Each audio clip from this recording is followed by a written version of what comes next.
खुलुमबाय स्टुडिय'आव दं आं उदांस्रि मोसाहारि। गोजोनथाव खौरां, नोंथांनि नखराव HS आनजादाव मोजां नम्बर लानानै उथ्रिसार जानाय फरायसाया सोरखारि स्कुटि मोननाय दं नामा?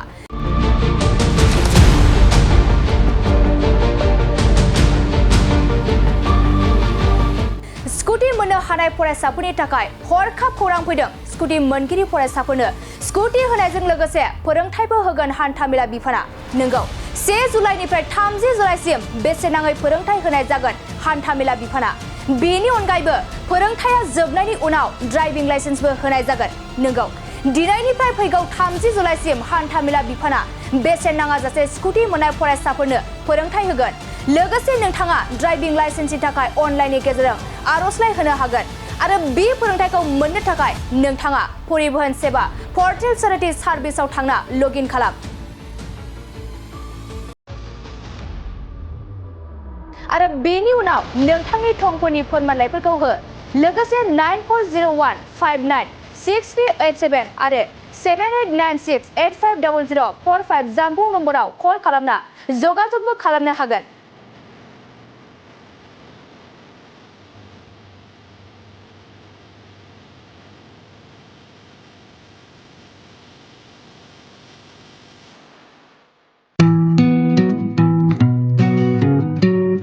गोजोनथाव खौरां, नोंथांमोननि थाखाय मोनसे गोजोनथाव खौरां लानानै फैदों।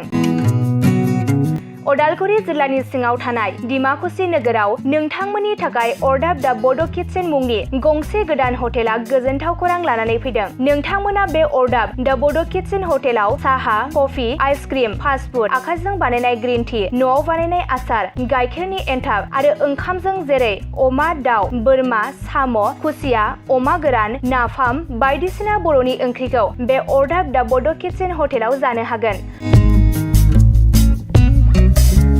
अरदाब दा बड' किटचेन हटेला डिमाकुसि सेन्ट्रेल बेंकनि खोलाहा बरुवा रेडिअ' मबाइल गलाजों नांजाबनाय।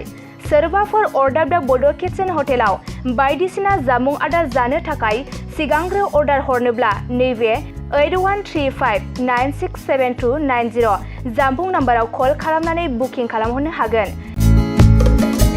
गोजोनथाव खौरां, अरदाब दा बड' किटचेन हटेलाव गोबां न'आव बानायनाय मोजां जाग्रा आदारखौ मोननो हागोन।